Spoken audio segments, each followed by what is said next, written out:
3, 2, 1.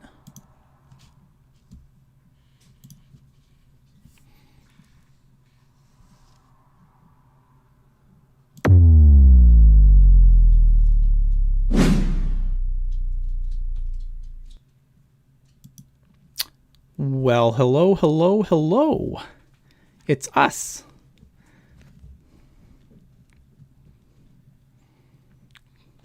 Kevin, go ahead. Okay, we are back. It's Teal Tinted Glasses. What the heck is Teal Tinted Glasses?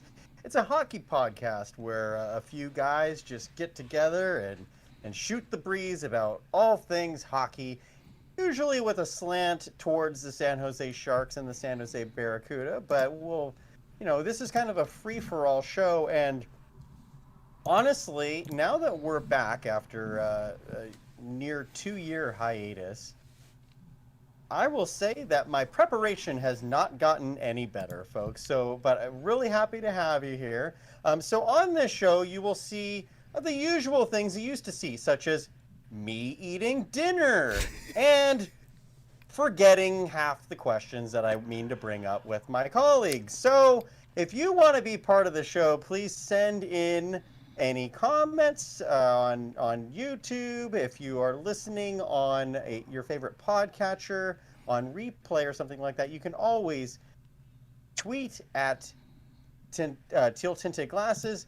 Ian, remind me of that, because I remember it used to be TTG Reborn, but is it at Teal Tinted Pod? It is at Teal Tinted Pod. All right. The better way to do is just message me, though, directly. There you go. And what's your Twitter handle, sir? As you can see above my beautiful face, it is at Ian Blogs Hockey on the Twitter machine. That's beautiful. No paper names. No. Pulling them up into the screen like the old times. We're going high tech. We've got intros now. And like I said, I'm still forgetting everything. I'm at Kevin Lacey 22, and it's a pleasure to be here. And we'll be chatting about hockey for the next 45 minutes, which usually means we'll be chatting for the next 90. That's right. Because, Ian, remind the viewers and the listeners what our mantra is. We just talk until we're done talking. I don't know what our mantra is anymore. It was something along the line. See, now I don't even remember. Jerk, Hockey Jerk. You're part of the show, too. I haven't even introduced you yet. Hockey Jerk, hello! Yeah, it's nice to be back. A year and a half in the making. I saw that Friends was having a reunion, and well, gosh darn it, we could not be outdone. So here we are. Do you remember our old mantra we used to use? The only mantra that I'm familiar with is when the Sharks do good, it's good. That's a good one. You know what? That's true. This podcast will be good, despite the fact that the Sharks haven't been good for a couple of years. The Sharks haven't been good since the last time we were on. So really, what this comes down to, everyone, is now that Teal Tinted Glasses is back, the Sharks might do good again. We'll have to see. The mantra is, sorry, this show is going long, because that's what we do. We always go long. So, yes, that's why I say we'll probably end up giving you 90 minutes of content here. Stay tuned.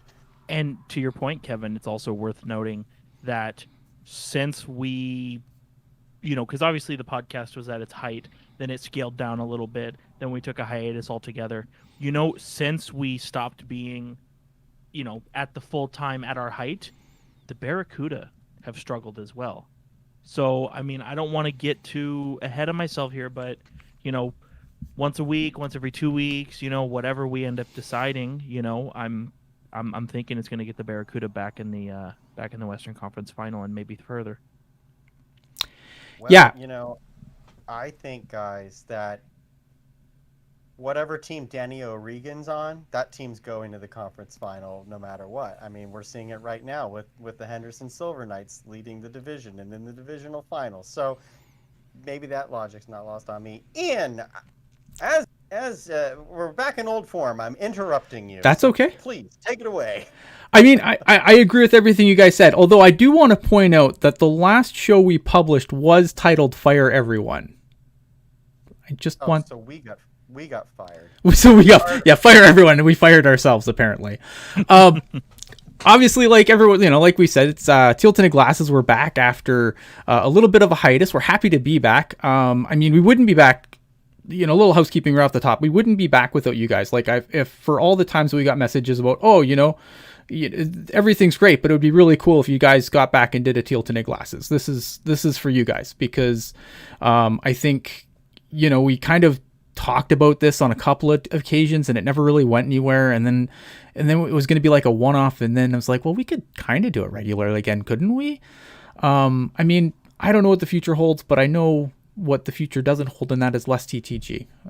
So we're going to do this for the summer, and then we're going to go from there. We'll figure out things as we go. We got a few different format ideas we're going to try. And I hopefully, you'll come along for the ride and you'll enjoy the show and enjoy the Sharks / hockey / Barracuda / whatever we talk about, because on this show, nothing's off limits, really. I think if you remember from the way we did our show before, we covered a lot of Shark stuff. We did definitely talk a lot of Sharks. It is a Sharks podcast after all, but we also covered a lot of other topics that either I found interesting or maybe you found interesting, because a lot of the time we covered topics completely based on things that you guys asked us to cover. And we're definitely going to need that to keep this thing rolling full steam. Now, I'm going to get out ahead of this. We are going to do a little expansion draft talking. We're not really going to get into the draft tonight. I know a lot of people, immediately when we came back, it's like, oh God, you got to talk about this stuff. We will get there. We promise. Tonight, we're just going to, see what happens. That's true. Skylar with the $5 super chat donation. Peter DeBoer was still the San Jose Sharks head coach when TTG was last on. This is true. He was definitely under the fire everyone camp for sure. He was probably top of the list at that point. Well, and you talked about all the different things we talked about. Obviously, Sharks and Barracuda, no doubt. But I mean, we draft coverage. I mean, for sure. I like to think that between the three of us and then Drew as well, we've got a pretty solid, finger on the junior hockey, Euro, Russia, kind of everything, covering all those bases. I will say this though, Ian, right now, like you said, we're doing housekeeping here. Mm-hmm. If we do not park some time for some Spengler Cup talk at some point, I'm walking out the door. It's in your contract. I made sure it's in the contract. Don't worry. Yes, and confirmed the Spengler Cup is back on this year. So we'll see you in December. There you go. You guys talking about housekeeping and hockey jerk, you talking about at the height of our show. And then you mentioned Drew as well. I thought the height of the show was when Drew was our regular panelist before you jumped on the show. But that's what. No, you see, that's just not. I shouldn't say anything like that, because the last time I said something like that on Teal Tinted Glasses, the person never came back. So I kid, hockey jerk. Oh man. I mean, we'd have to go and we'd have to look at the numbers, but I think I have a better microphone than Drew. I'm not a Carolina Hurricanes fan. I think that makes me better. So you're that's the beauty of America, is you're more than entitled to your opinion, even when that opinion is wrong. So kudos to you. Hey, I felt like that was a slight against me more than it was against Drew, because yes, it's true that you have a better mic. It's honest than me. It's also probably true you have a better video stream than I do, and I'm the only one between the two of us streaming video, and yours is probably still better. And my Discord avatar is of the Carolina Hurricanes logo. So, point taken, hockey jerk. Point taken. Hey, well, if we're talking Discord avatars, I mean, mine is literally a cigarette, so it's not healthy really a competition. All right, guys. So I feel like we've kind of, I love the banter, don't get me wrong, but we probably need to actually get down to some business and talk some hockey here. So I figure the first place we'll start is the playoffs. And obviously, we've had a few teams already eliminated. We know at least one next round opponent. But let's start. I figured the best place to start would maybe be to really, try and shake off the ring rust here. I'm sure refs from both of these guys will enjoy. Let's shake off the ring rust and talk about what is next for the teams that lost. Not so much because we don't know what the playoff matchups are going to be in the next round. So I figure this is probably the good place to start. I'd like to start with St. Louis, if that is okay with you. St. Louis obviously goes out. Have they won a series since they won the cup? I don't think so. No, because they lost to Vancouver, I believe, last year in the and first then round. Yes. Yeah, and then this year, they got dummied by Colorado. So yeah, it's been a struggle for them, and I think Jordan Binnington, since winning the cup, I want to say he's 0-9 in the playoffs or something like that. Yes, 0-9. 0-9 in playoff games since winning the cup, which is problematic. He just re-upped to that deal. I think that a lot of things didn't work there, in my opinion. Like, I don't think the Hoffman experiment was worked out as well as I think they were hoping it would. It's going to be it's interesting because I look at that team and I don't know, like, other than Binnington obviously needs to get his stuff back together, but I don't know what that team does next. I think they need to work on their blue line because they obviously lost Alex Pietrangelo on the past year, and that's a huge part, a pillar of their entire team, their captain. Replaced him with Justin Falk, which Falk's a decent player, a player who, if you're looking at like an Olympic roster, would probably make Team USA. Nevertheless, he's not Pietrangelo. No. He does have defensive deficiencies. Vince Dunn has taken a step back over the last couple of years defensively, and I think that the Blues have too much of a reliance on Colton Parayko because of Bouwmeester being gone due to his health concerns. And then I mentioned Pietrangelo, and I feel like there was another defenseman that they had. Eric Johnson tends to... Wait, Eric Johnson, good Lord. How long ago was that? Never mind about Eric Johnson, but nevertheless, I think that the back end needs to be retooled by the Blues because they did have young assets that they brought in to try and replace some guys, but it hasn't really worked out. So I don't know if you bring in a couple of key defensemen here or what, but I would start at the back end because starting at the back end is what got the Blues going on their ride to the cup. Never mind the fact that they started off that season horribly and everything, but the foundation was built off the defense before they started bringing in the other, the goaltending and forwards and everything like that. So I think that's where they need to start. Well, and I think too, obviously you mentioned the defense, which I think I agree is an issue. I mean, they have a lot of good, I would say middle pairing guys, but like you said, losing Alex Pietrangelo, who, he's good for 26 minutes a night. He can do all the right things, both on your side of the ice and on their side of the ice. So obviously that's a big loss there. I mean, everything you said, I agree with, and especially with the expansion draft. I mean, even though Vince Dunn has regressed, as you've talked about, I mean, the Blues, I think, are going to lose him unless they get very creative with their protection list. Big loss, nevertheless. Yeah, no kidding. But I'm also looking at the forwards. I mean, David Perron, Ryan O'Reilly, like they had good years. That's not something to take away from. But like you said, Ian, the Mike Hoffman experiment didn't really work out.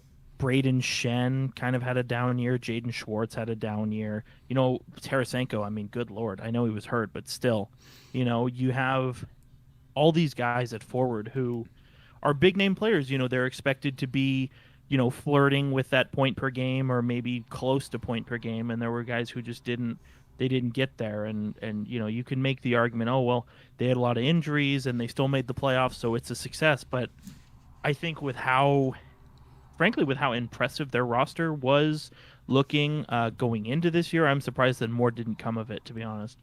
Yeah, I was surprised. Like, I mean, I didn't think they were going to beat Colorado, but I didn't think it would be a sweep either. Like, I thought if a team was able to do like and is able to upset. There was two big teams where I thought, ooh, if they get going, this isn't going to be pretty. And St. Louis was definitely one of those teams where I thought, there's some upset fuel there. Obviously it didn't work out at all. They got swept. I'm looking at their cap friendly, and I mean, it's funny because you say like they need to, but their defense is like the one thing that seems like it's pretty nailed in place. Scandella, Krug, Falk are all signed long term. Perioko is on has another year, and then he's a UFA. Vince Dunn restricted free agent with arbitration rights, and then Robert Bertuzzo rounding it out, who's going to be on the last year. He is also gone. So they have a little bit of no, you have one more year for Bertuzzo. So I mean they have a lot of wiggle room up front, but the D is where I think they're going to have to get creative because they're pretty locked into the decor they have. Now, God, I'm glad you brought up Torrey Krug because I keep forgetting that he signed with St. Louis, and I'm not sure if that's a good thing or a bad thing. When you're, a defenseman, you kind of want to be hiding in behind the scenes there. But a guy like Krug, who usually can produce in both ends of the ice, needs to be one of those noticeable defensemen, and I forgot he was even there. Yeah, I don't know. I look at this Blues team, and that's like the biggest head scratcher to me. Like, it's the one place where I don't know. Like, I think there's probably easier answers elsewhere, but St. Louis isn't one of them for me. Any other last thoughts on St. Louis before I move on? The Tarasenko injuries over the last 2 years, he's only played 34 games over the course of 2 years now. That's a big part because, I mean, he was the man on offense there for them, and to not be able to perform. And I know a lot of Blues fans have been really down on him, saying he's a shell of himself now. And maybe that could possibly be. I mean, 24 points and 34 points isn't superstar level anymore, but I mean, it's on the Sharks, it'd probably be like third on the team. I think that the thing with Tarasenko is the nature of the injuries. Like they've all been like shoulder, arm, right? Right. For a guy who's known for his shot, that's scary. For sure. We should, and I think that's why they brought in Mike Hoffman to try and alleviate some of the pressure on Tarasenko. Not to mention that he was hurt for the first half of the year. But yeah, like you said, the Hoffman experiment didn't work out. I didn't expect it to be honest. I was very shocked that he left Florida. Florida, granted, they are no longer in the playoffs, but Florida seemed to do just fine without Mike Hoffman, to my surprise. But Mike Hoffman, I feel like, struggled without having Coach Q. Yeah, I mean, it was a good bet, like $4 million rather for a year. I mean, it was a good bet. I don't completely fault them for it. I don't think it worked out. Like I would be shocked if the Blues bought him back. I don't think he's gonna be there going forward. Yeah. I guess that would bring us to the next one. I think that's more head scratchy as we go, and that would be the Pittsburgh Penguins, because I look at the Penguins and I don't really see, like, I don't think this is a bad team. In fact, like, as high as I was on the Islanders in this series, I didn't think that, like, the Islanders, I have the Islanders in my bracket going all the way to the Final Four. And I am no longer very confident in that thing now that they're playing the Bruins. Like, I don't want to take anything away from the Islanders, and I don't want to, like, come off as the Penguins quote that the Penguins account that Jerk subtweeted earlier, where it's like, if you just take away 40% of the goals, they win. You're right. If you take away 40% of the Islanders' goals, I guess, the Penguins probably win that series. I've never been a big Tristan Jarry guy. Jarry, to my opinion, like Jarry, there's a couple of games that he just gave away. Yeah. I mean, especially in that last game of the series. I mean, I heard a radio hit this morning that basically was alluding to him, or comparing him rather to out there playing dodgeball, where it's just like, I'm not going to stop anything because I don't want to get hit. And I'm with you. Like I picked the Islanders to win in the first round. Make no mistake about that. But it's now 2 years in a row where the Penguins have really impressed me during the regular season, and then they get to the playoffs, or last year the play-in, whatever you want to call it, and Right. they just totally fall apart, And I think you're right. It is a head scratcher because I look at guys like Brian Rust, I look at guys like Jared McCann, Kasperi Kapanen, who actually had good years when a lot of folks were expecting them to take a step back from what they did the previous year. So it's like, okay, some positive guys stepped up. That's great. But then you also look at Jason Zucker. I mean, my God, like you Mm-hmm. talk about a guy who I don't think has worked out in Pittsburgh at all, to the surprise of everybody. I'm very surprised. I mean, only 9 goals this year in 38 games. And you can say, oh, maybe he's hurt. He's not feeling 100% the whole season. But I think they probably would have loved to have a few more goals from him. And just, I mean, you mentioned Jari, obviously he was picked over Matt Murray, and I mean, I guess I don't know. You saw What a what Matt Murray crapshoot did. that is. I know, yeah. Basically, what side of the bed did you wake up today? And that's pretty much it. But I'm looking at this blue line, and there's a lot of term on this blue line, and I think Yep. it's similar to St. Louis. Like you have decent guys, you know what I mean? Like Dumoulin, Marcus Pettersson, like these are decent guys, but it's like you start throwing around $4 million contracts to everybody, and you're not going to really give yourself any room to say go after somebody who's like an elite level defenseman if you want to. And Kevin knows this. I'm a big fan of John Marino, but his contract is looking much more brutal this year when you look at how much he regressed. And there's a lot of words about Matheson, a lot of words about Letang. I still think with the contracts they have, I mean, they're still in the go for it and we'll see what happens kind of mode. But if it were me, I'd be really trying to figure out how to get this blue line back in order, just because it seems like it's a lot of money tied up to okay to average guys. Yeah, I wonder. Like, if I'm the Penguins, I feel like you have one more really go for it year, right? Like, I understand that Crosby's still signed for another 4, I believe, after this, but next year is your last year on Malkin, who's gonna be 35 next year. Crosby's getting up there too. He'll be 34 next year. Like, they have to go for it. Like, they can't, they can't roll over now. They have to go for it.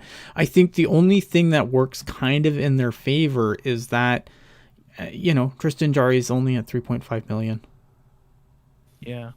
So you could, I'm not saying you buy him out. Like, maybe you don't buy him out, but you could probably squeeze some cap and make a tandem there with another cheap goaltender and hope it works out. Yeah, Like, definitely. I'm sour on Jari, but I'm not, like, he's not Martin Jones nuclear waste to me yet. Right? Like, it was a bad playoff for sure. But I don't think, I still think, he's a young guy. He's still 26. I mean, he's young for a goalie still. I'm not, like I said, I don't think he's completely radioactive at this point, but do you want someone other than maybe Casey DeSmith backing him up or playing tandem? Probably.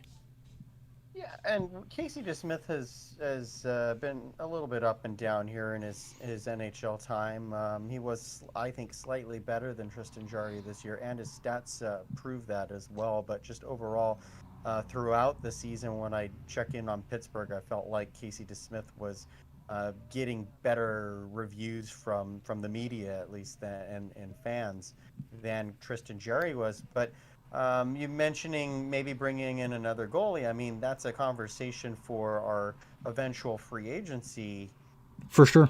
show. But, I mean, you look at Carolina, Alex Nedeljkovic is playing lights out for them, and with Peter Mrazek and James Reimer both free agents after the year, I think there's some possibilities there. For me, I'm a little different on the Penguins than you guys in that, I mean, they definitely have some talent, or a lot of talent, actually. But for me, for them to be up at the top of the division there, that I don't feel like, on paper at least, their team is as good as that. And so I think they overachieved for a huge portion of the year, especially because they did not start off very well. So they propelled up the standings based on a really hot stretch. And I think that after they cooled off, they just cooled off at the wrong time. And going into the playoffs against a team like the Islanders, which has had the same nucleus for a number of years now and had playoff success now the last few years as well. It's something throwing a shark slant on this. We've seen with the Sharks, you can't win on talent alone. You need to have cohesion. For That sure. was why I picked Pittsburgh to lose to Montreal in the playoff qualifier last year, and that's exactly what they did. I felt like they had no cohesion. This year, I don't know. I didn't watch enough Pittsburgh to really fairly state they have no cohesion again, but I didn't feel like they made enough roster changes to really change my mind on that. Versus a team like and then we've seen it with the Sharks where Mhm. they have a ton of quality players, but seemingly no teamwork whatsoever. I don't know if that goes to coaching necessarily, because I think Mike Sullivan's an excellent coach for the Penguins, but maybe they either need someone, a fresh voice behind the bench, or you keep the coach, but you say, hey, man, this roster is just not going to work no matter who we have coaching behind the bench. It's time to swap some parts out, especially defense, with all those, as you guys said, all those $4 million defensemen they have, and John Marino's getting a pay bump up to 4.4 next year. We've seen that with the Sharks. Too much salary spent on the blue line. Pittsburgh is really no better on that category. It's interesting you brought up coaching. So I think that would, I guess, be my next question, because, Casey, I don't think Casey DeSmith saw any action in this series at all. He was hurt, apparently. Oh, okay. That makes sense then. Because I was curious, because they seemed really stuck on Jari, and I wasn't sure what that situation was.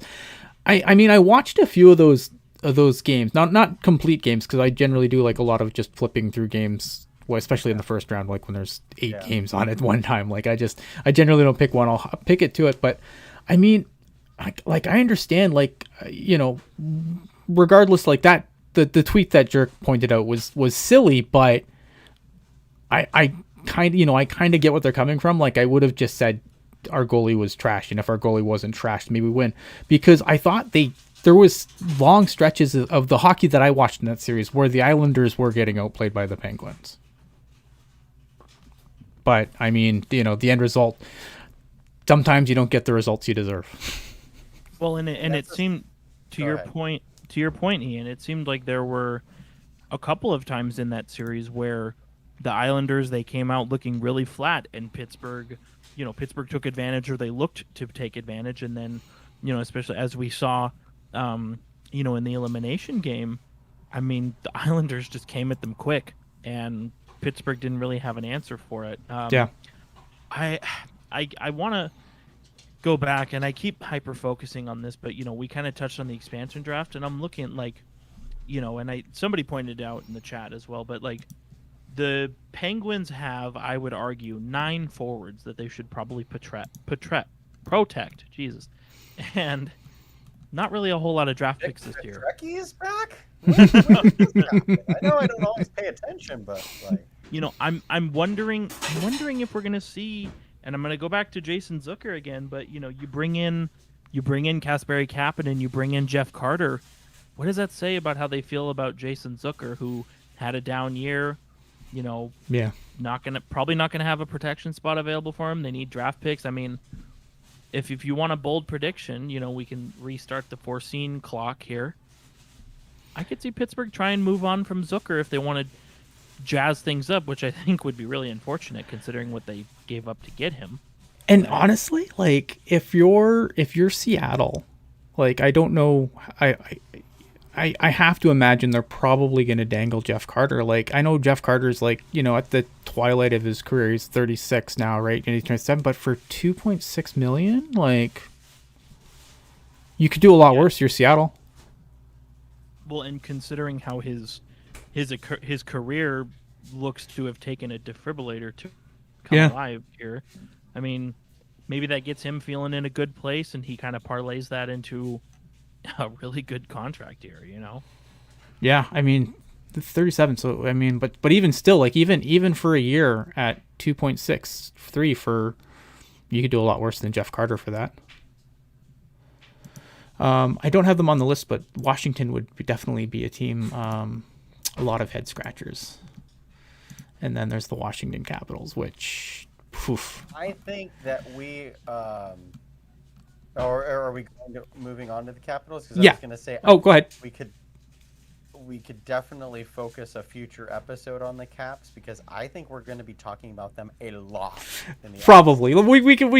We can cover it briefly here. I'm sure. I agree though. Like, the Capitals are definitely a team that I feel like we're going to be talking a lot about this summer. I really think we're going to be going. The leads on the show are going to be the Capitals more often than not. Yeah. I mean, obviously Ovechkin's. I can't see Ovechkin going anywhere.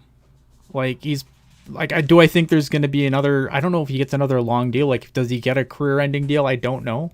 Or if he takes like a couple, or does the Joe Thornton thing and just takes whatever's left. But go ahead. I had read that like his number one choice, his best case scenario was a 4-year deal. That's what I had read. Take him to the end of his. Yeah, I mean, it makes sense. Yeah, and I mean, it's not like yes, he's 35, but I mean, I don't think if you signed him to 4 years with where the production is still at, I don't think you would really be making that much of a gamble. I mean, if let's say he regresses from 50 goals to 35 goals. No. Yeah, exactly. I don't know. That's like I said, I think it's all kind of focused on Ovechkin. Like, you get Ovechkin locked up, and I know Kevin and I have talked about this, but you got a lot of question marks. What's the plan with Kuznetsov? Do you maybe try and figure out, get another defenseman? I mean, I think they tried Justin Schultz. Mm-hmm. He seemed all right there. But, I mean, aside from Carlson, Dillon, and Orlov, I don't know. I'm just not overly thrilled with what they have on their blue line. And obviously the goaltending, I mean, Ilya Samsonov is good, but a lot of drama with him this year. Yeah. Yeah, definitely. And then, and they had the other goalie too that got hurt early on. I think Vanecek. I think Vanecek has outplayed Samsonov, but unfortunately got hurt in that first game, which means they had to go with Craig Anderson and him. I don't know why I was so enamored when I did my bracket. I don't know why I was so enamored with the Capitals. Like, it's one of those. Kidding, man? I have them losing in the finals, the Stanley Cup finals. Well, there you go. See, maybe I was less enamored than you were, clearly, but like, I don't know, like. They were my pick to win the Stanley Cup at the start of the season, even though, like, in my heart I was thinking the Lightning would repeat, and which is what I ultimately chose in my bracket. Was the Lightning to repeat. But I really thought that, and it wasn't even the Chara factor. I just felt like the Capitals had something to prove after last year, and still had the great nucleus. They have Ovechkin and Backstrom, obviously Carlson on the back end, but you've got Kuznetsov. They had Vrana. Mm-hmm. Had a lot to like, and I think their bottom six was very good. And Nick Dowd, really solid defensive center there. So I mean, they had a lot of parts, but except for, I like Jerk's point about the defensive depth wasn't really there. I think Michael Kempney was hurt for a lot of the year. Mm-hmm. That was a big loss. Jensen is a serviceable defenseman, but that's about it. I'm not a big fan of Justin Schultz. So this was a disappointment, but I think there was a lot of off-ice stuff going on that really distracted the team, and so they started doubting themselves. And then it seemed like there started to be kind of a blame game on the ice when things would go wrong, and I think the team just kind of soured on itself, and it allowed the Bruins. I mean, you can't give the Bruins an inch. No. And the Capitals gave them a foot. Yeah. So yeah. Game over. Yeah, I mean, like I said on my bracket, I didn't foresee Craig Anderson getting starts. That definitely didn't help anything. I look at this team. I mean, it's hard because like this team is locked up. and they're gonna have to do something. Like I think we're gonna talk a lot about, like, when we're talking about Washington, and I believe that the next thing after Capitals will be if Evgeny Kuznetsov will be the guy we're talking about a lot this summer.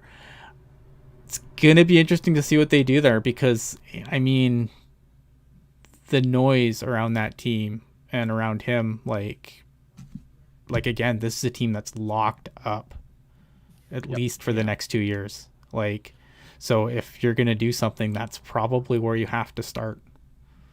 Yeah, and I think too. I mean, I mean, just go back. Like, I had totally forgotten about the whole like cocaine thing. I'd totally forgotten about that because he found himself on the COVID protocol list twice this year, which, to my knowledge, he's the only player who's ended up there twice.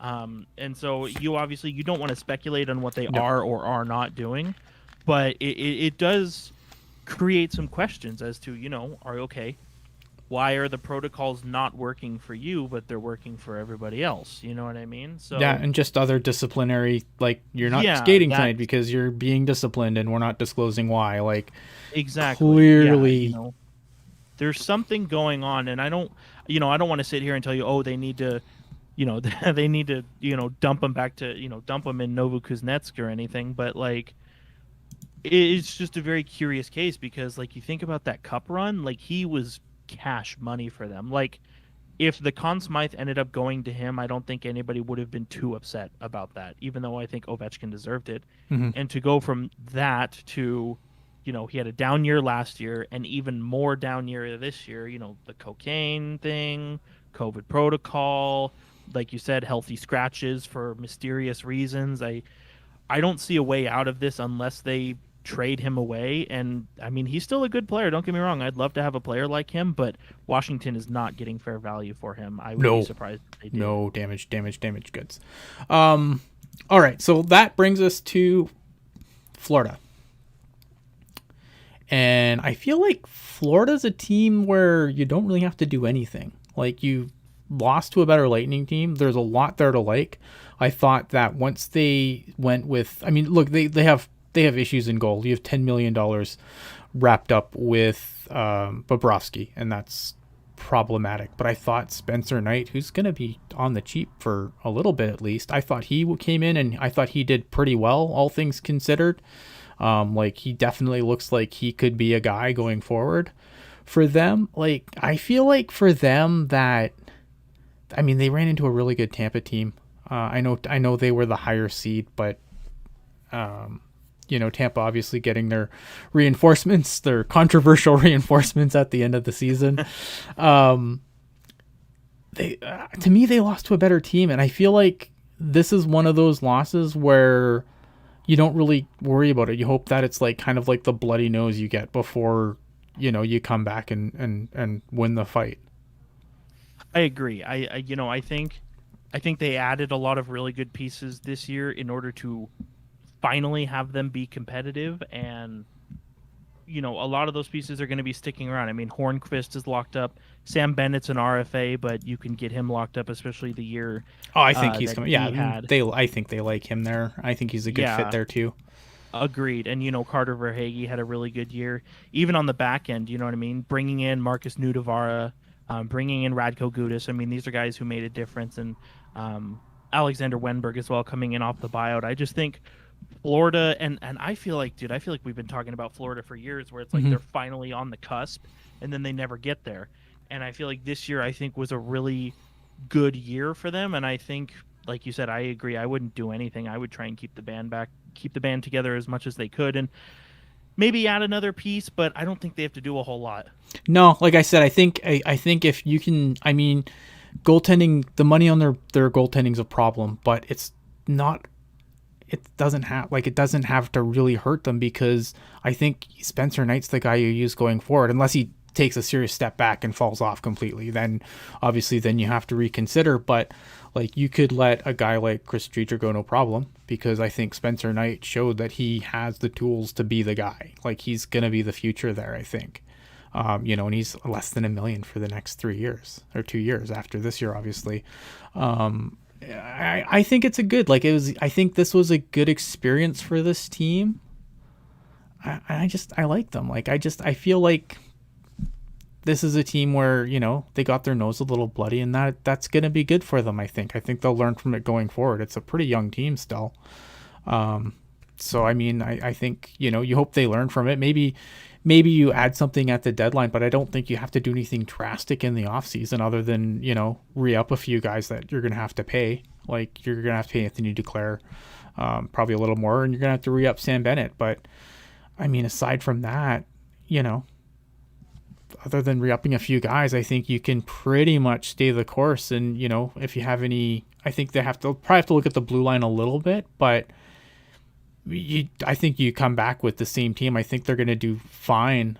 I think they'll do fine in the, which division will they be next year? Atlantic?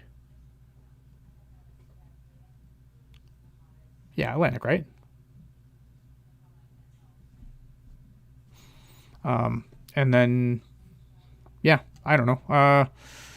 I think they'll be fine. And then you just kind of, and then you save some space to do something at the deadline and address whatever need you find. Kevin, any thoughts on the Panthers, Kevin? I think the Panthers just need to stay the course right now. I think they've got just great things going. They've got good, young, solid players, good young players in development. Joel Quenneville being behind the bench has done a magnificent job there. I think with Dale Talon coming in as the GM there once upon a time, or twice upon a time.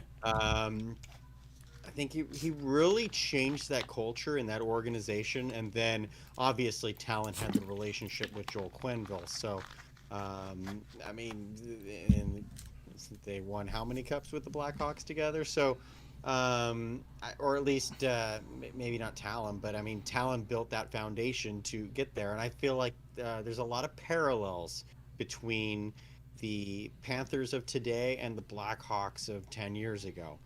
Maybe not to the extent of, like, I don't know if they've got a Kane and a Taves, but Barkov for sure, no doubt. And then Huberdeau has really found his game the last 3 years in particular. So I think the Panthers just need to keep doing what they're doing. I think they're on the right track.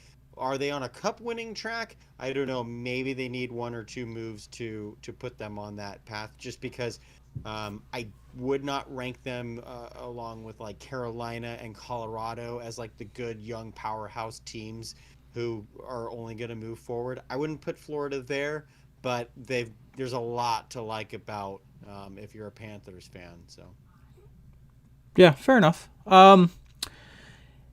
Edmonton. Edmonton. I think now the rest of the show will be about the Edmonton Oilers. Oh, I'm kidding. No. I think there's no depth. That team is as deep as a puddle, and it's not basketball. Like, and I don't think Connor McDavid would tell you he played his best series, but just let Connor do everything isn't a great plan either. That series showed what happens when you only rely on two weapons and you come up against a team that can actually defend them. Yeah, and like I'm not super enamored with this Jets team, which surprises me because usually they're my go-to once the Sharks are gone, right? Usually Jets are my team because I like Nick Ehlers, I like Connor Hellebuck, and I like don't get me wrong, like they're a decent team, but they don't scare me going forward. Like I don't think they're in for a deep run. I think part of that might be the fact that the Jets were underwhelming for most of the year. Yeah. Like, how many people were talking about how the Jets would be right up there near or at the top of the Canadian division because, I mean, no one really expected the Canucks to fall off as much as they did. No, they fell hard. I did expect the Flames to flame out like they did this year. I I totally felt that coming. But I think overall, just you got Montreal in there who kind of hangs around. But Mm-hmm. I think a lot of people picked this to be the year the Jets took a step forward, and I'd say they took a step back, but they're finding their rhythm right now. I mean, it's like the counterbalance to the Penguins, where the Penguins caught fire in March. The Jets are catching fire now at the right time of the year. And I'm with you. I don't think they get past the next series unless They play Montreal. beats Toronto. Then. Right. Yeah. I would take them in that situation, but I feel like, and I'm not even super sour on the North. I just feel like whatever team comes out of there is like they're going to be the weakest team left. And that's not like, I'm not trying to knock that division. I mean, just look at the teams that could potentially go forward. That's what we bring on Teal Tinted Glasses. There you go. Bring a realistic approach. Even though the show's called Teal Tinted Glasses. It's true. And now this is why the Sharks are going to win the Stanley Cup. Yeah. On it, 21? Okay.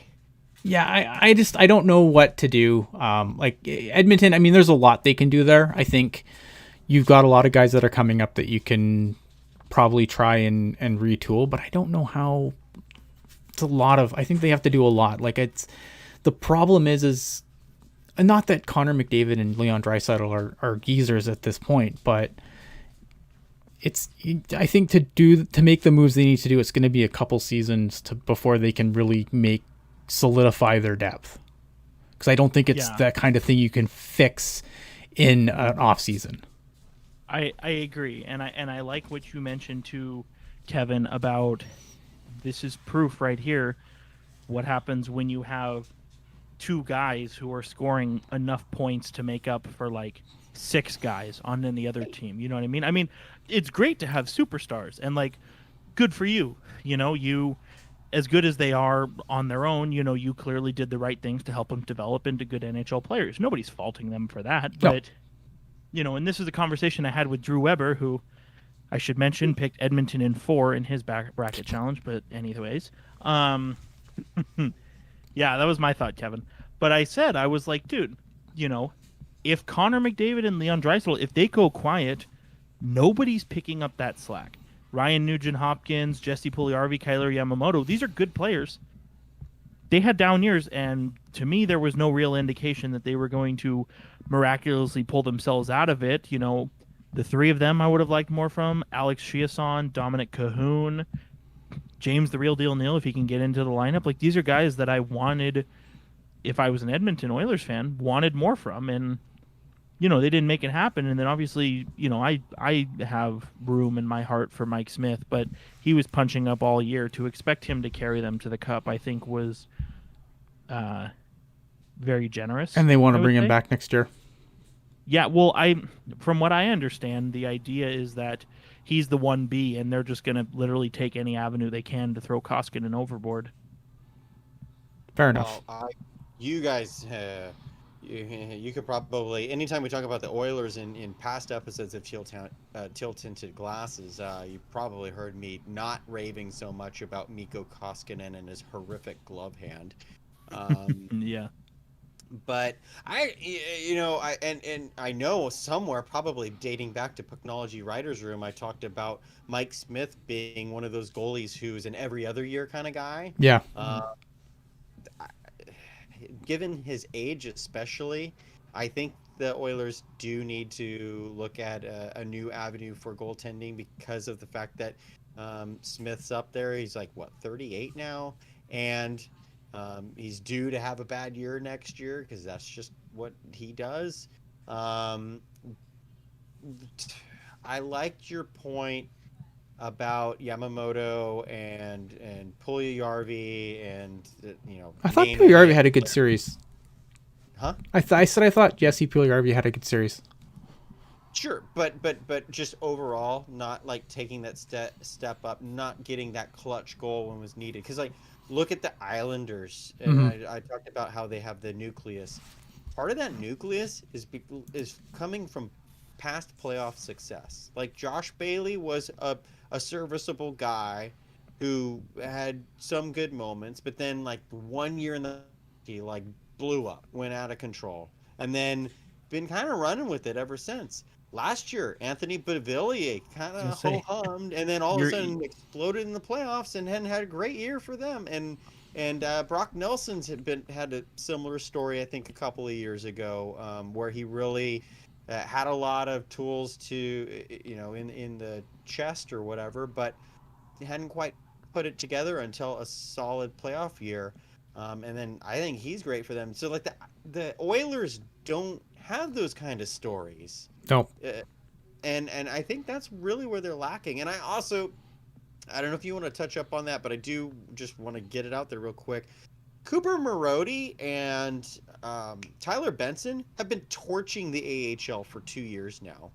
And you guys know me. I like the safe approach of leaving players down to season in the minor leagues. But if the Oilers don't have depth, and Benson and Marody clearly show that they don't need to prove themselves anymore in the AHL, why are guys like them not getting called up halfway through this year? And that might be the difference there too. You never know. Yeah, I think there's one thing that I do want to say though, like in McDavid and Draisaitl's defense, because I think they did get shut down. But I mean, and this is why you need the bottom six to get you points in the playoffs, because the second the playoffs start, well, it's prison yard rules on the ice. So, right? Like, and obviously that doesn't really help their stars. Like, and that's the one thing that drives me crazy about the playoffs is, it's like, okay, playoff time, prison yard rules, everyone grab your shanks, and you know what I mean? And I read a stat, and that's like, it boggles my mind. You're telling me that with all the speed that Connor McDavid has, and again, I think Connor McDavid will be the first to tell you he didn't have a good playoff round, but he didn't draw a single penalty? Are you kidding me? Yeah. Like, that's not right. A guy that fast can't draw a penalty in the playoffs? That's not right. Well, and man, I just feel like, you guys were talking about we could do an entire show on Washington. I feel like I have a show's worth of things to say about Edmonton. I believe it. I mean, like Zach Kassian, like I think he's effective at what he does, but to all of a sudden think, oh, he's a $3 million player and he's going to spend the whole year with McDavid, like I think you're definitely still believing in Santa Claus at that point. But you have stuff like that, and I don't knock them for believing in guys, but I also think that you need to sort of take stock in reality and sort of look at what you have. And I think, man, I agree with you, Kevin. I don't think Puljujarvi took as big of a step as he wanted to, but I think he still trended in the right direction. So I think if you want to find a positive, I think that's it. You guys know I'm a big fan of Yamamoto. He could have had 2.0, but the one kind of thing that I look at, one of the few I really zero in on, is like, it seemed to me after the halfway point of the year, Edmonton was just like, you know what? We are so done with Kyle Turris. We don't even want him on the ice. Yeah. Like, I was one of the dummies who was thinking, lower contract, better team. Maybe this will be a good thing for him to kind of get it back on track. And somehow he got worse. So, I'm not going to sit here and tell you that Kyle Turris is the reason they got swept, but I sure as hell think it would be nice if Kyle Turris was 2017 Kyle Turris. For sure. I think, okay, so I'm going to move it on from the playoff conversation here. I think I like this. I think we'll do this. We will cover the teams that go out as they go out. So we have a few teams left playing. So I think next time we sit down, we'll go over the rest of the teams that go out in the first round and anything else that comes up on our next show. I do want to move on, though, because I probably should have known we were probably going to talk about all this stuff for way longer than I have it in my head that we're going to talk about it, but that's okay. Not the line. Pardon? That's not the line. I know, we're running a little long. We're going long because we always go long. It's true. We're going long because we always go long. It's true. This is what happens. Everybody mark your bingo cards. You said it. But you know what? So there was something that I did want to talk about, and I planned this a long time ago, so maybe it's not going to be as relevant right now as it would have been maybe 3 weeks ago, but that's fine. The one team I did want to talk about, and then I will tell you how it involves the Sharks, and we can Toronto Maple Leafs this bitch, where we could be, this is what we're going to talk about, and this is how it relates to the Sharks, or how it's about the Sharks. I want to talk about the New York Rangers. New York Rangers, a few weeks ago, cleaned out their front office, cleaned out their coaching staff. And to me, it surprised me. The front office, the coaching, maybe not, because I feel like who coaches the start of the rebuild usually doesn't. I'm not saying the Rangers are done the rebuild, but they're definitely on the point now where they should continuously rise. Yeah. And so when they cleaned out their front office, it really surprised me, because I look at that team and I'm like, this team is set. Like they have the prospects. They're pretty, they're good pretty much. They got guys at every position, it seems like. It's just an issue of getting it all to come together on the ice. Like, what was your guys' thoughts when this happened?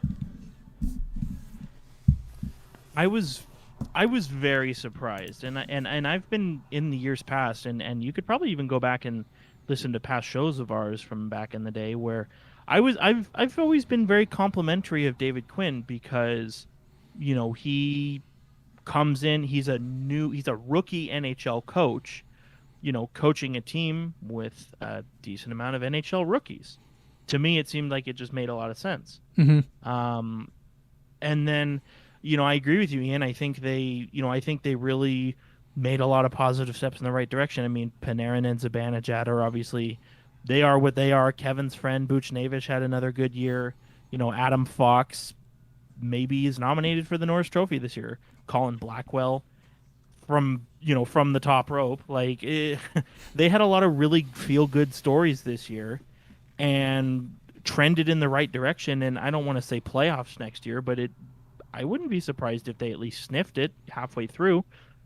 Yeah. And then to just blow it up, so conveniently soon after the whole Tom Wilson drama, it's like, okay, if you're not the owner, you are gone, basically. Except for Chris Drury for some reason.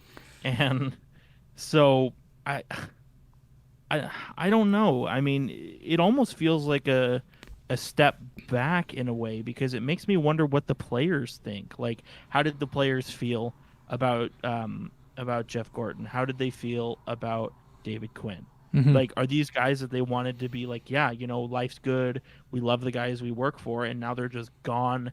And I think you said, Ian, gone at the hands of an owner who, I'll be totally honest with you, I had never even heard of until the Tom Wilson drama.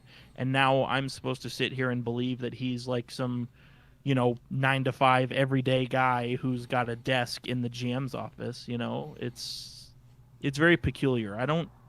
I think the talent is still there, but I just think, like Kevin was talking about earlier, morale and cohesiveness, I could really see that take a hit, especially if they were in love with David Quinn. And the other thing, like, I know, like Lafreniere didn't have a great year, right? But, like, I think it's really, like, a lot of people are like, oh, guy's a bust. Like, this is what happens, I guess, when your drafts have been loaded to the gills for so long. Like, like, it seemed like every draft that we've had lately has had, like, all these just insane, near generational guys at the top. Oh no, Lafreniere wasn't Connor McDavid year one. Damn, like, blow everything up. Like, you know what I mean? Like, Kaapo Kakko, like, they've got guys that are gonna be great players. And to me, like, to just, but they're not tough enough. Like, they just, like, James Dolan loses his mind, and then a second later they're Philadelphia. Well, they're not tough enough. Got to blow everything up. Not enough 5-minute majors. Like, it baffles my mind. And the thing is, like, for those that don't know, and I'm not like a huge basketball guy, but I do follow, like, the business of sport. I'm always fascinated by the business of sport. And, like, generally James Dolan leaves the Rangers alone, but the Knicks, not so much. That guy, like, Knicks fans hate James Dolan because of the times that he's just come in and meddled. And, to me, like, it blows my mind because, like I said, I think they've, yeah, they're not there yet, but all the pieces are there for that team to rise to the top of that division. Kevin, anything you want to throw in on this? The whole Rangers situation is just, I don't know what to make of it, because there's just been so much going on, clearly off ice, involving, with the owners and everyone getting fired. I did actually expect David Quinn to be fired mid-season for the exact point you brought up earlier about how coaches at the start of the rebuild tend to not last through the rebuild, and so unless you're Jeff Blashill. Unless you're Jeff Blashill, yeah. Well, that rebuild's not over yet. Certainly not, but point for you there, jerk. But I don't know. I don't know what to really make of it, and especially right now because there's no head coach. So like Capo Caco has not lit up the world, but I think he's been fine. I think he's progressed. Mm-hmm. So I mean that's all you can really ask for right now at this stage. I think Lafreniere will be fine. I remember talking with Felix, who's one of our friends and viewers. I remember Felix saying like, I feel like this draft class has been underwhelming this year, and I was just like, welcome to most draft classes before 2014. Right, yeah. He hasn't been watching hockey that long. He's been watching hockey, I think, 4 or 5 years now. So he's not used to that. And I'm like, this is just normal. This is what happens. There were just a number of years in a row, consecutive years that were abnormally good drafts. Like loaded at the top end, yeah. At least perceived as good drafts. But I think right now with the Rangers, I'm waiting to see who gets named head coach before I really am like, let's see which direction they go. I would like them, just like the Panthers, to stay the course, because we were talking, at least in our Discord chats before the year, about like, ooh, the Rangers are an up-and-coming team, and they get Lafreniere as first overall in the draft. Like, that's scary. And with Zibanejad and Panarin and Buchnevich and Fox and even Ryan Lindgren was doing pretty well as a defensive defenseman for them. Like Shesterkin, like there's a lot. Colin Blackwell. Colin Crusher Blackwell crushed it this year. Yeah. He was really, really good for them. So they've got a lot there. Maybe they need like one more solid veteran leader in the locker room to help solidify things. And I don't know. I think Gerard Gallant might be a good coach for them. That is who I thought immediately when that vacancy opened up. Yeah, because I know some people were talking about Torts back to the Big Apple, and I think they got the wrong New York team for Torts. I actually think he'd be really good for the Buffalo Sabres. But maybe not so good for Jack Eichel, but I think Jack Eichel might need a kick in the butt. So, but I think Gallant could do a lot with that team, because I feel like the Rangers are built a lot like how Vegas was built. Yeah, I'm with you. And the other thing that always makes me like, the other thing that was really concerning was like Mark Messier kind of like comes out of nowhere. It's like, he's on the radio talking down the team like he's going to be a head coach.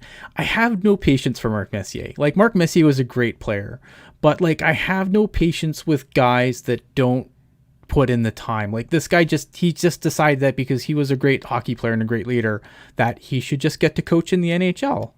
Like I have no, like Patrick Waugh, at least when he made the jump, like he had coached in the queue forever, right? Like he didn't just walk into an NHL, didn't say, "Hi, I'm Patrick Waugh, and I'll take your NHL job, please." Like I have no time for Messier at all. Well, and to your point, like and he's been doing, since he retired, obviously, doing like commercials, a lot of charitable stuff, and that's all fantastic stuff. You gotta, do some good in the community, pay some bills here and there, whatever. But I do agree, like a guy, like you said, Patrick Waugh coached in the queue, and even other, like I mentioned, Bob David Bugner Quinn, coached in the queue. Yeah, Bob Bugner coached in the queue. David Quinn, Coach in the sorry. David Quinn has at least coached hockey. You know what I mean, before the NHL, and I'm sure Rangers fans are saying, very in love with Mark Messier and think he would save the team tomorrow, but it's like, I think there's a subset of them that do, but I think most people are like, no, this guy hasn't done anywhere else. Like, well, and it's like the same, if we want to tie this back to the Sharks, there are a lot of people who say, oh, well, why isn't Owen Nolan the GM? And it's like, well, how much time do you have? You know what I mean? No, and I think that's like the perfect segue, because what does this have to do with the Sharks? Well, I think this has a lot of comparables to like why you want things to happen to the Sharks and why you don't want things to happen to the Sharks. Because I've said this a bunch, I'm happy that Hasselplattner signs the checks and lets the hockey people run the hockey department, because I'm not saying, I am not a big Doug Wilson guy at this point in time in his tenure with this team. But like, if things were going, like, you don't want an owner coming in and busting everything up when they're in the right place. Now, I'm not saying the Sharks are in the right place right now, but I also don't want the owner coming in and just, oh, well, I'm angry at Doug Wilson, so Mike Ricci, you're the GM now. Right? Right. I want to elaborate on your point, but take it a different way. I don't know. Did you want to finish anything off on that? Or no, go. So I know that we've definitely had this discussion. It's probably been off air. But something that drives me insane about the Sharks, and I see it with like the Rangers for sure now. We've seen it. It wasn't working for Colorado, but it did eventually work. We'll see what happens with Detroit. It's bringing in your own former players to fill in the management roles. All great and dandy for alumni and all that, but if they don't know what they're doing, is it really beneficial? And I'm not saying any of these players or former players now, development coaches or whatever, or GMs in the case of like Chris Drury with the Rangers and Joe Sakic in the Avalanche and all that. But Joe Sakic seems to definitely know what he's doing now, but he didn't at first. For sure. But I hate the go-to of, we're going to keep it all in-house. So yeah. Nicholas Sundstrom's a scout, and Brian Marchment's a scout. And why is he a scout? Because he used to play a Shark. Right. Okay, that's his credential. And so what Jerk's talking about with Mark Messier is like he's throwing his voice out there. And he, as a former alumni and a proud former New York Ranger, I think that Mark Messier absolutely has warranted being able to speak his mind about his former team. But it does seem to have an immediate effect on that team and the direction that they're going. And that's the problem that I have. And I think that's kind of where you were going with it, Ian, where it's like, yeah, you've done a lot of good as a player, but who are you to say my way is right? And well, yeah, it's not even that. I just I don't like when, like you said, guys get jobs. Like Patrick bring up a good point. It's working for LA, but like those guys weren't just handed the keys. They worked their way up to that point. I have no problem with guys that work their way up to that point. If guys that learn the ropes, either as an AGM or a scout or whatever, and then they, and they work their way up to GM, that's fine. Like, I have no problem. Like, Rob Blake was the AGM there for a long time before he became GM. Like, he worked under, he worked under Lombardi, I think, for a while. And then, and then eventually he was moved up to GM. So like, Ron Hextall's another guy who's been an AGM on a couple of teams before he was a GM. Like, I have no problem with those guys working their way up. I hate when they're just given jobs. Like, they're just, well, this former guy is great, so we're going to give him the keys to the team just to keep fans happy. And, no training. Like, Steve Yzerman did a bunch of stuff before, being handed the keys in Tampa. I mean, he did it more in international hockey and everything else, but I mean, obviously it's worked out. So I have no problem with guys being under the learning tree and moving up into jobs. I just hate guys that, like, Mark Messier is a guy who's always kind of spoken out about, oh, I'd really like to coach, I'd really like to do this, but I'm not doing it unless it's in the NHL. And to me, that's garbage. Jonathan Dahlen? Yeah, well, and not only that, but like how much have we talked about too? Even in the last 5 years, like we talk so much about how the NHL has changed. You know, 5 years ago it's different, 10 years ago, 15 years ago. You know what I mean? I look at how Marc Messier retired in 2004, and I say, what do you know about hockey? Not even the NHL, hockey in 2021. Yep. Like, have you been near a sheet of ice for a team or league that semi matters? Remember when the Lightning brought in Barry Melrose to be their head coach for all of, I think, like 16 games, because he used to be a coach back in 1994, Right. and had been on NHL TV for ESPN for a number of years. But he was Wayne Therefore, Gretzky's favorite clearly coach. must know the game now. But he was Wayne Gretzky's favorite coach. That was the justification. He was Wayne Gretzky's favorite coach. So Wayne Gretzky, another a great legendary coach. right. Yeah, and Skylar, thank you again for the super chat donation. Yeah, at least Stevie Y was with Tampa before Detroit, and he was under Ken Holland before he went to Tampa. I was gonna say, before Tampa Bay, he was in Detroit as well, either Yeah. as like an advisor or AGM or something like that. Yeah, like he was learning under Ken Holland before he went and took the job in Tampa Bay. So I like, again, I have no problem with guys earning their spots, but I don't think that alumni are always the answer. Right. I guess that's the short version of my long-winded version. Yeah, like I think I understand the appeal to alumni, and look at having alumni do different things is fine. I don't like how much they become the go-to. Mm-hmm. Exactly. Especially in San Jose. Well, Yeah. and so, let me ask you this, Ian. You have a heart beating in your chest. Would you like to do heart surgery tomorrow? No. No. Like, and don't, like, I think the the alumni hire, like, I get it. It keeps fans happy. It's remember when? Oh, so fun, so great. But like you said, if you haven't put in the work, you know what I mean? And to Kevin's point, like, Wayne Gretzky was a coach of the Phoenix Coyotes, and that was a nightmare. Like a literal nightmare. Like, they couldn't get rid of him fast enough. Yeah, I think it's funny, right? Because like I feel like for guys like that, and maybe this is just my complete pie in the sky explanation for that. I think for guys like the coaches that seem to do really well at coaching aren't superstars. Some of them are really good players, but none of them are superstars. And I think it's because when the game comes that naturally to you, it's hard to explain that to someone else. Yeah. Mm-hmm. Well, and go ahead. Go ahead. No, you go ahead. I've talked enough. I can't remember if it was on the last Teal Tinted Glasses that we did, or I know I have said it on a show at some point about, look at Bob Bugner. I mean, you take him or leave him. I mean, he's an NHL coach. Leave him. There. Did you say leave him? Yeah. But look at Bob Bugner. Certainly not a superstar. Certainly nothing more than a third-line pair defenseman for Buffalo for many years, and a little bit for Colorado.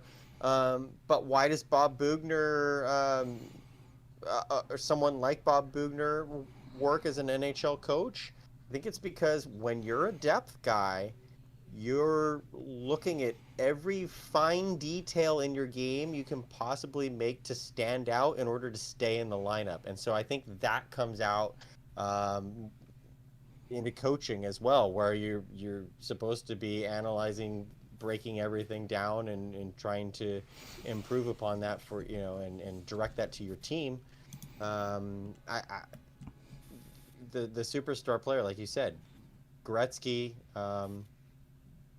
greatest player of all time, but definitely doesn't make him a great coach or a good coach even.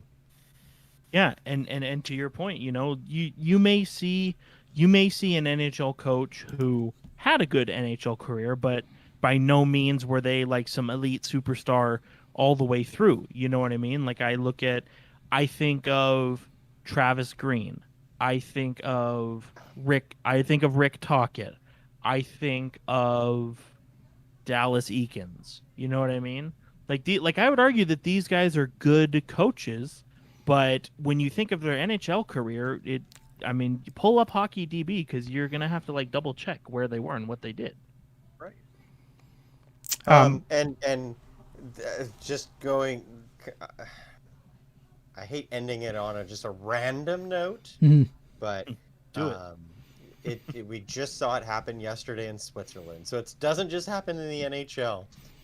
SC Bern, one of the most accomplished teams in the Swiss National League, just decided, well, Andrew Ebbett played for us for 6 years, and then this past season played in Germany. Let's just fire our GM and name Andrew Ebbett our new GM with no experience, straight from being a player to the GM. I know things are a little different in Europe. You see it all happen all the time in soccer, but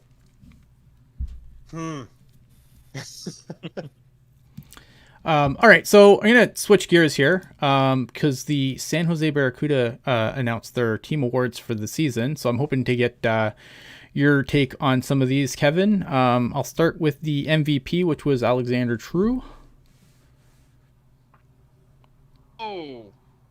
Okay.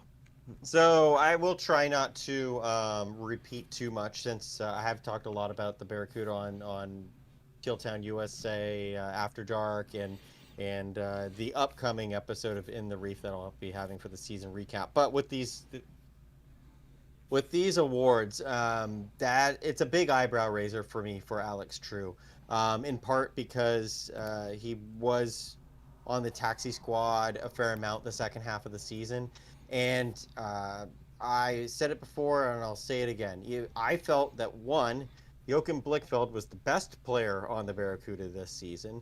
But being the best player does not automatically make you the most valuable player. And for me, the MVP should have been Max Letunov, because when Blichfeld and True started getting their call-ups and their taxi squad time, it was who's going to provide the offense. And True had a very good year. I'd say second best behind Blichfeld. But the guy who stood up time and time again with those guys absent was Max Letunov. So he would have been my MVP. So this one isn't just a... I could see it. I mean, for me in this case, it's a wow. Alex True as MVP. I don't know if I agree with that. Top rookie was Brinson Paschuk. Yeah. I knew you were gonna do it. I knew you were gonna lead with that.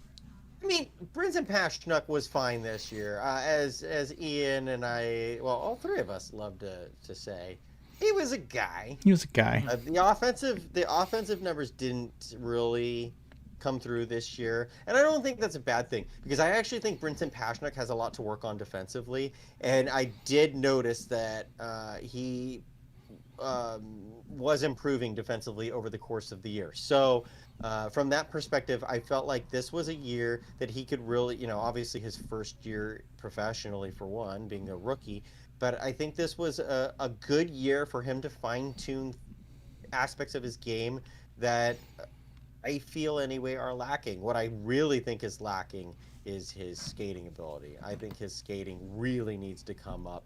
He did have that cup of coffee with the Sharks and actually looked fine, looked like a guy for the Sharks there.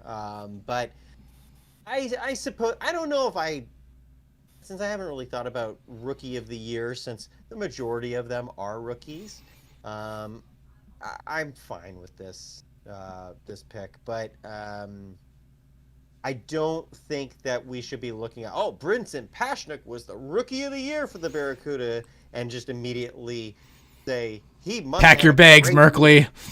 Yeah. It wasn't Merkley. Yeah, it wasn't Merkley. In fact, I would say Ryan Merkley was one of the least impressive, and he was one of the least impressive rookies for the Barracuda this year. But it wasn't that he was overall horrible for them. Right. So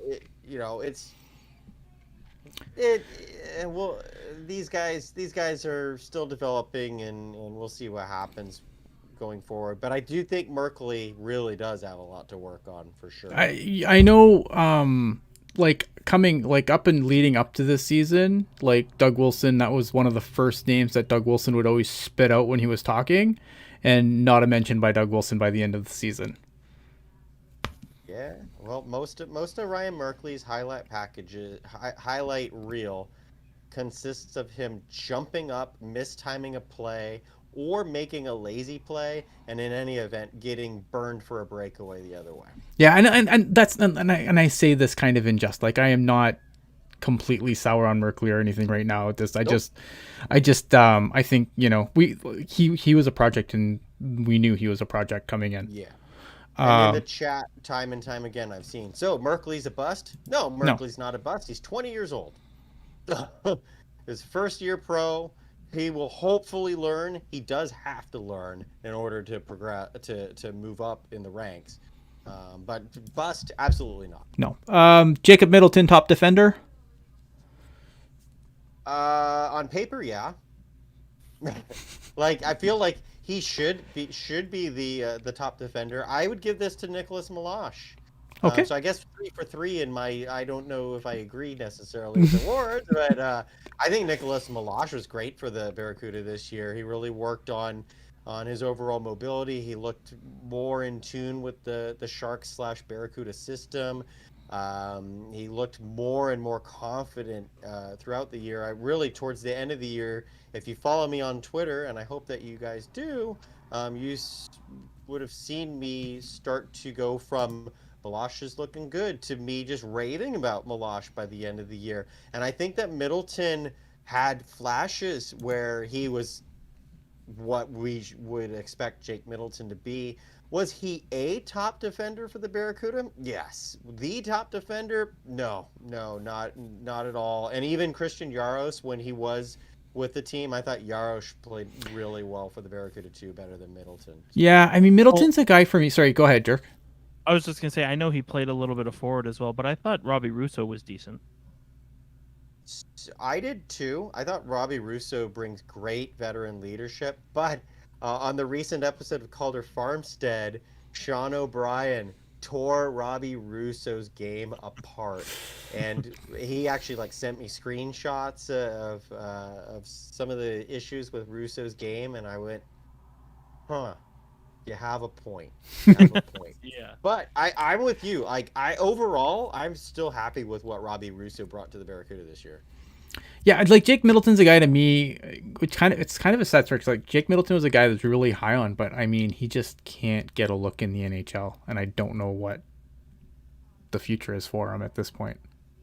Because he's been jumped in the. He needs to move on. Start. Because he's been jumped in the depth chart a number of times now. Which is unfortunate because I thought there was something there. I think he can still be a serviceable 6'7" defenseman. I think he brings good leadership. He's steady on the back end. I think he's very, very smart. Mm-hmm. I think his mindset is his best quality, and I think an NHL team should take a flyer on them if they want to bring in some depth. I don't know. You shouldn't expect the world out of Jake Middleton, but.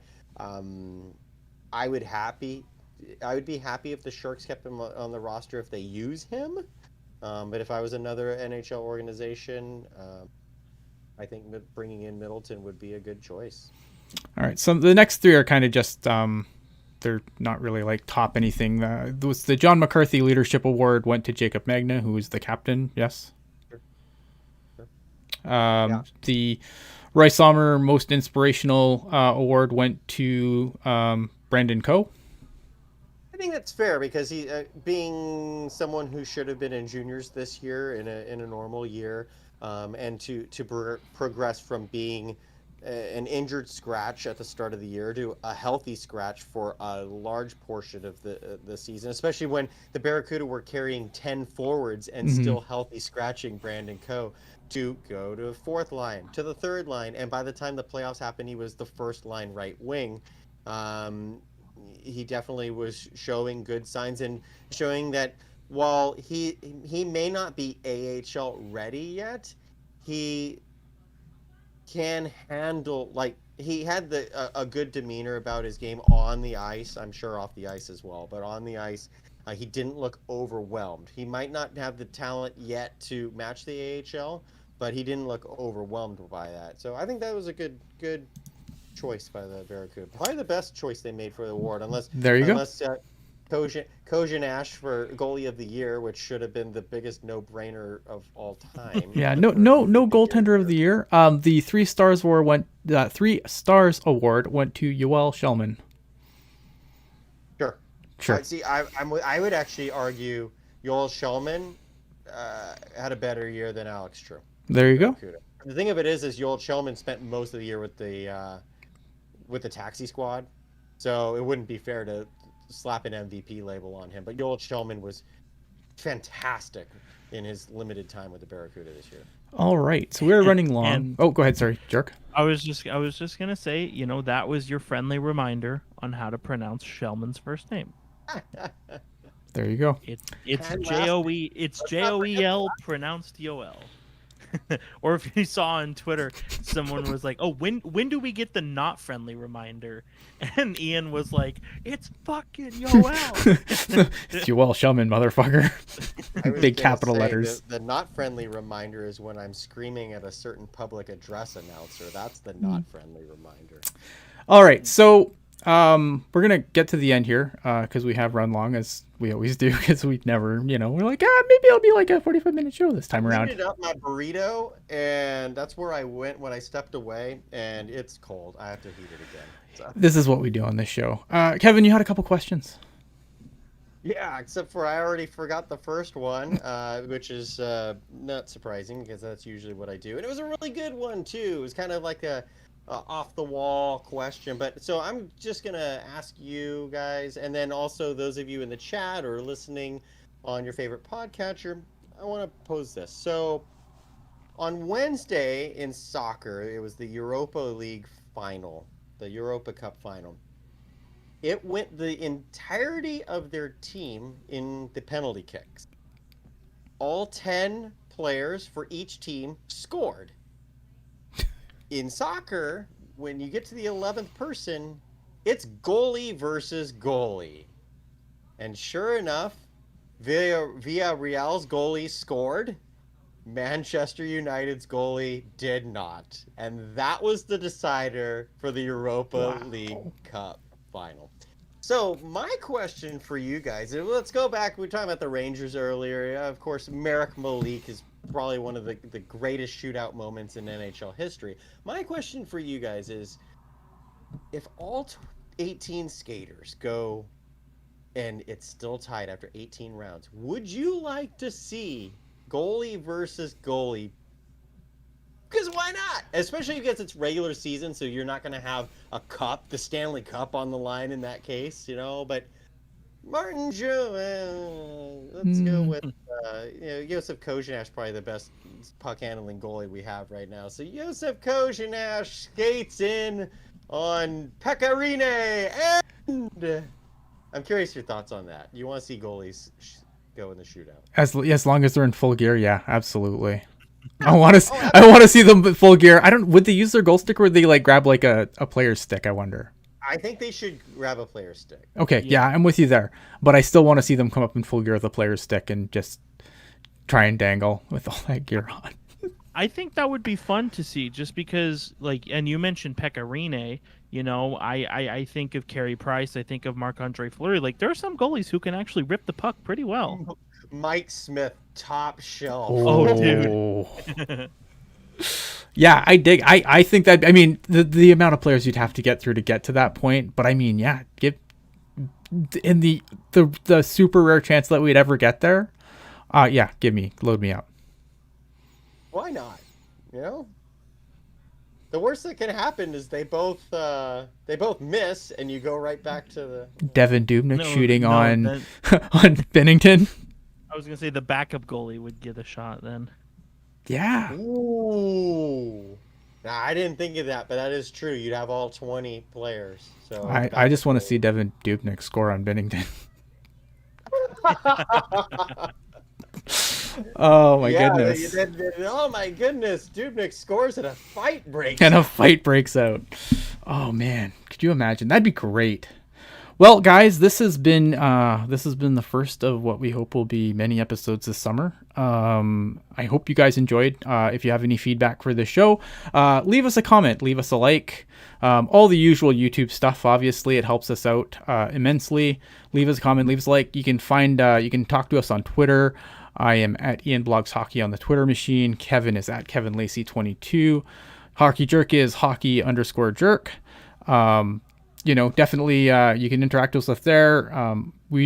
All of us lurk in the Teal Town Discord, so if you ever want to throw us a question for the pod, that's a great place to do it. Or like I said, DM one of us and we'll be happy to get on the list. I mean, we have so much stuff that we want to cover this summer. Obviously the expansion draft. I think we came back just for the expansion draft. I'm not gonna lie. I'm not gonna lie. I'm really, really excited about talking that with you guys. Yeah, like the expansion draft coming up, the draft's coming up. Obviously, teams are going to do some really, really stupid things, and we're going to be here to talk about it. So we really appreciate you guys tuning in, and even after all this time we've been gone, and giving us such a warm welcome back. We got 25 people watching in the chat.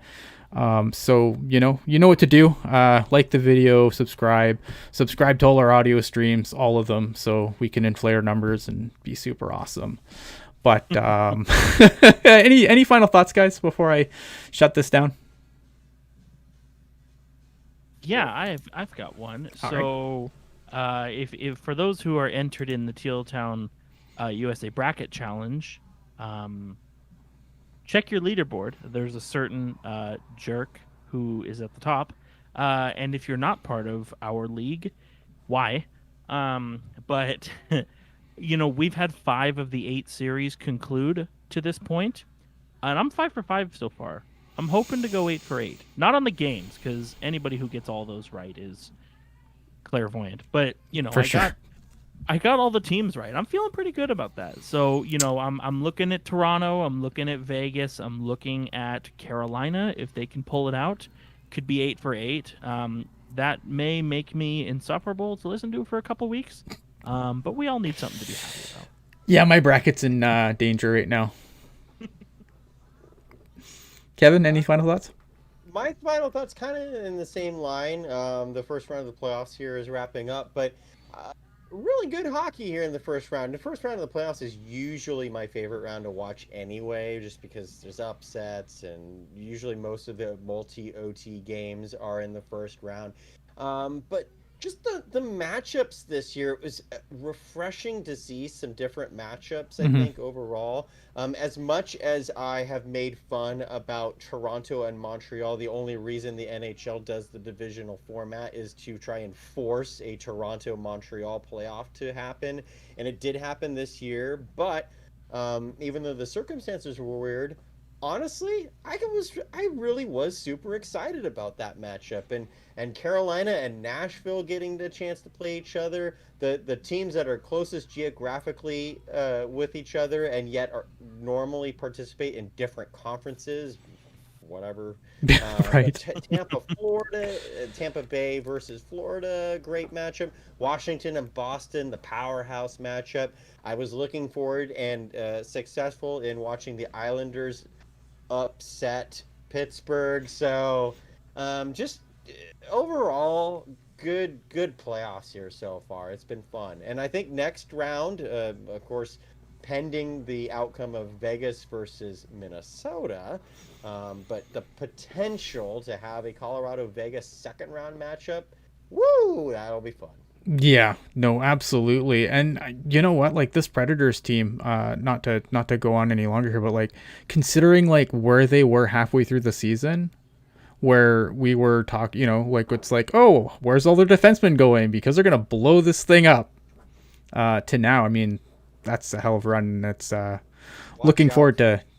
Watch out for Nashville too, just because they might be doing the whole St. Louis did it 2 years ago. Oh, damn, don't say that. My poor bracket. All right. So that's it, guys. We appreciate you guys coming in. Head up the Discord for sure. AJ just put the link in the chat there. Definitely hit up the Discord. I'm going to come in for a little bit, but I can't stay super long, which means I'll be there till 3 o'clock in the morning.